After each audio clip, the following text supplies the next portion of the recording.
Ever get that urge to buy something you know you don't need? Like you're scrolling online and suddenly, bam, you just have to have those shoes even though your closet is already overflowing. It's a real struggle for a lot of people. It is. So today we're going deep into the world of compulsive buying disorder, or CBD. We're going to explore the psychology, the spiritual side, and even how society plays a role. We're basing this deep dive on an article from the Spiritual Seek website called Compulsive Buying Disorder, Psychological and Spiritual Analysis. Published December 2nd, 2024. So let's start by mapping out the compulsive buying cycle. Yeah, what's really going on in our brains when we get that shopping itch? What is going on? Well, it all starts with that dopamine rush. Okay. You see something you want, your brain lights up with anticipation, you buy it, boom, instant gratification. I get that. Dopamine floods your system. You feel good rewarded even. So it's like when you add something to your online shopping cart, you get that little thrill. Exactly. But here's the catch. That dopamine high is fleeting. That feeling fades. And you're often left with guilt, regret, maybe even a little emptiness. And then? But your brain remembers that initial rush, and it wants more. Oh, no. So the cycle starts all over again, Ah. and often with even more intensity. So you're chasing a high you can never quite catch. It can feel that way.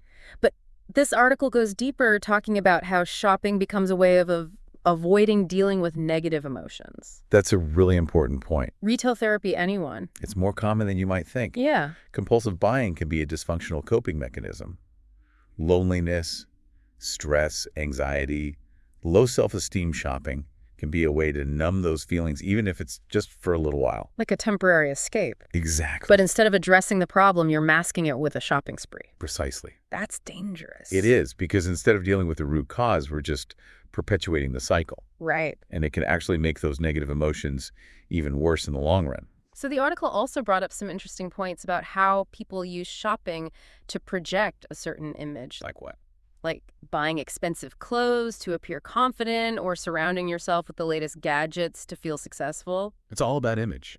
It is, and it ties back to this idea of materialism and the illusion of fulfillment. Which is so pervasive in our society. We're constantly bombarded with messages equating our self-worth with what we own. Buy this car and you'll be powerful. Wear these clothes and you'll be admired. It's like this pressure to keep up with the Joneses. But it's also superficial. It really is, and it creates this dangerous disconnect between our true selves and our perceived identities. We're focused on having rather than being, and it can lead to a real sense of emptiness, especially for people prone to compulsive buying. So it's not just about the stuff itself, but about this deeper longing for something more. Yeah, it's almost like trying to fill an existential void with material things. When we lack a sense of meaning and purpose in our lives, we tend to fill that void with distractions.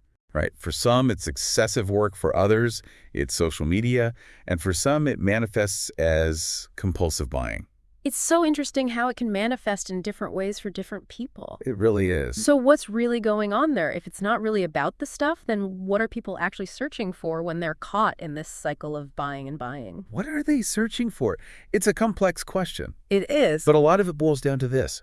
What voids are you trying to fill? Ooh, that's good. What are you hoping to achieve through those purchases? That's a really good question for our listener to ponder. I hope they do. But let's not forget about the role society plays in all of this. Right. This article really lays out how our modern world is basically a pressure cooker for compulsive buying. Yeah, you hit the nail on the head. I did. There are so many factors that come into play. There are. But let's focus on three big ones. Okay. Social media, fast fashion, and our entire economic system. So social media, everyone is living these perfect, curated lives online, constantly showcasing their new purchases and experiences. It's the highlight reel of life. It is, and it's constant pressure. We're constantly bombarded with images of people seemingly living these fabulous, luxurious lives. And it makes the rest of us feel inadequate. It creates a sense of inadequacy and this pressure to keep up, even if it means buying things we can't afford or don't really need. And then there's fast fashion. Oh, yeah. It's made it so easy and cheap to buy new clothes all the time. Instant gratification on steroids. Seriously. It feeds into our desire for novelty and the thrill of the new. We get caught up in trends, Right. buying more and more without considering the long-term consequences. Not to mention the ethical and environmental impact of all that consumption. It's a huge problem. It is. And then the article also points out how our entire economic system is designed designed to promote consumption. Of course. It's like we're constantly being encouraged to buy, buy, buy. We're surrounded by advertising that's meticulously crafted to trigger desires we didn't even know we had. It's all about creating a culture of more, more, more. Which plays right into the hands of compulsive buying disorder. Unfortunately, it does. It's like this perfect storm of personal vulnerabilities and societal pressures. It really is. It's no wonder so many people struggle to break free from this cycle. But is it even possible? That's what we'll explore in the next part of our deep dive.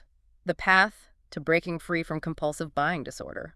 Looking forward to it. Stay tuned, we're just getting started. So we uncovered some heavy stuff in part 1. We did. The dopamine roller coaster, the societal pressures, that feeling of trying to fill a void with shopping bags and boxes. It can feel overwhelming. It can. But the good news is... There's good news. There is. Breaking free from compulsive buying is possible. That is good news. It is. This article really emphasizes that it's a two-pronged approach. Oh. Addressing both the psychological and the spiritual aspects. Interesting. So it's more than just willpower or budgeting. Way more. Okay, so then what is it? It's about going deeper, understanding the why behind the buy. I like that. Think of it like peeling back the layers of an onion. Ooh, getting deep. Therapy and mindfulness can be incredibly powerful tools for unpacking those deeper emotional issues that might be driving your spending habits. It's like learning to recognize those triggers. Stress at work, loneliness, boredom. Exactly. And then what? Finding healthier ways to cope. Instead of hitting them all. Right. And the article brings up this really interesting point about reconnecting with your purpose. Purpose. When you have a sense of meaning and direction in your life, you're less likely to seek fulfillment in material things. It's like that old saying, you can't buy happiness. So true. And that's where philosophy comes in. Philosophy. Yeah, the article dives into Stoicism and Epicureanism. Ooh, interesting. As frameworks for tackling CBD. Okay, I'm intrigued. It's really fascinating. What's fascinating about these ancient schools of thought is that they offer timeless wisdom that's still relevant today. Like what? Think about it. Even thousands of years ago, people were grappling with desire, wanting things, trying to find happiness. Timeless indeed. So Stoicism first. What's the Stoic approach to dealing with something like compulsive buying? Well, Stoicism is all about focusing on what you can control. Which is? Your thoughts and actions. I see. The things you can't control. What are those? External factors like possessions or status. Okay. So much of our consumer culture is driven by this need to have the latest and greatest. To impress others. Exactly with what we own. Which is kind of sad when you think about it. It is. The Stoics would say that focusing on external validation will never bring you true happiness. So what should we focus on? Cultivate inner peace and virtue. So how do you actually apply that to breaking free from compulsive buying? Well, one of the key Stoic principles is distinguishing between needs versus wants. Needs versus wants. Epictetus, a famous Stoic philosopher, had this brilliant quote: "Wealth consists not in having great possessions, but in having few wants." I love that. It's a good one. Yeah. It's a reminder that true wealth comes from contentment, not from accumulating more and more stuff. Being content with what you have. Yes. And that ties into another Stoic practice. Which is? Voluntary discomfort. Voluntary discomfort. It might sound a bit counterintuitive. It does. But the Stoics believe that by intentionally choosing discomfort, you build resilience against your desires. So explain what that looks like in practice. Okay, sure. It could be as simple as taking the stairs instead of the elevator. Okay. Or choosing to walk instead of driving. Or maybe it's about delaying gratification. Like how? Like waiting a day or two before making an online purchase to see if you really still want it. It's all about resisting those impulse buys. Exactly.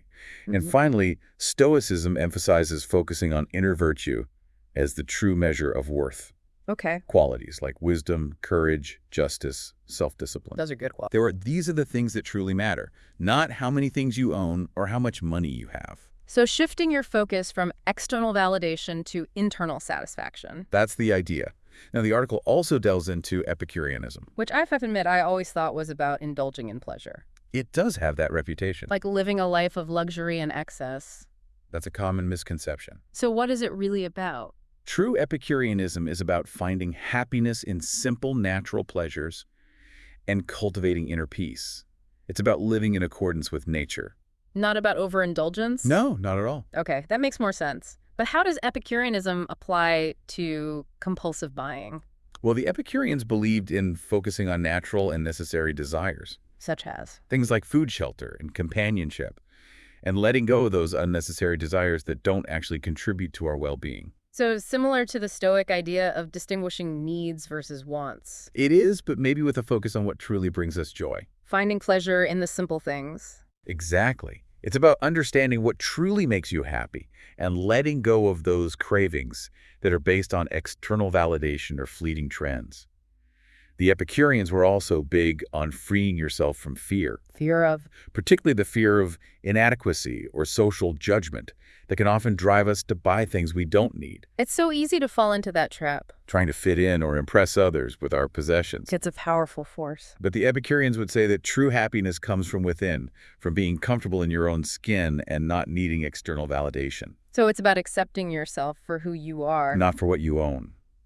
And finally, Epicureanism emphasizes the importance of cultivating gratitude for what you already have. Oh, I like that one. It's such a powerful antidote to that constant craving for more that fuels compulsive buying. So we've got Stoicism about mastering desires through reason, Yes. and Epicureanism about finding joy in simplicity and letting go of unnecessary cravings. That's a good summary. Both seem incredibly relevant to our modern lives. They do, don't they? Okay, I'm ready for some actionable takeaways. What are some things our listener can start using today? You want some practical tips. Yes, please. Okay, well, the article suggests starting with daily reflection, Daily reflection. taking a few minutes each evening to assess whether your actions throughout the day aligned with your values. It's like checking in with yourself, It is. It's a way to check in with yourself and see if you're living in accordance with your principles. like a personal accountability system. Exactly. It also suggests gratitude journaling, which is a great way to cultivate appreciation for what you have and shift your focus away from what you lack. Even just writing down 3 things you're grateful for each day can make a huge difference. Gratitude is powerful. It is. And for those feeling really adventurous, Oh, the article suggests trying a minimalist challenge, a minimalist challenge. like going for a period without buying anything non-essential. That sounds really tough. It can be, but also incredibly liberating. It's like a reset button for your consumption habits. Breaking free from the chains of consumerism, Another suggestion is prioritizing relationships over retail therapy. spending time with loved ones. Yes, spending quality time with loved ones is a far more fulfilling way to address emotional needs than buying things. Think about it. What brings you more joy? A new pair of shoes or a meaningful conversation with a friend? No comparison. Exactly. But what about those times when we do need to make purchases? Yeah. How can we avoid falling back into those old patterns? That's where mindful consumption comes in. Mindful consumption. It's about being intentional with your spending and asking yourself some key questions before you buy anything. Okay, I like it. What are the questions? Things like, do I really need this? Okay, Will it truly enhance my life? makes sense. Or am I just trying to fill a void or impress someone else? Why so many good questions? It's about pausing before you click add to cart and really considering the impact of your choices. Becoming a more conscious consumer. Exactly. Yeah.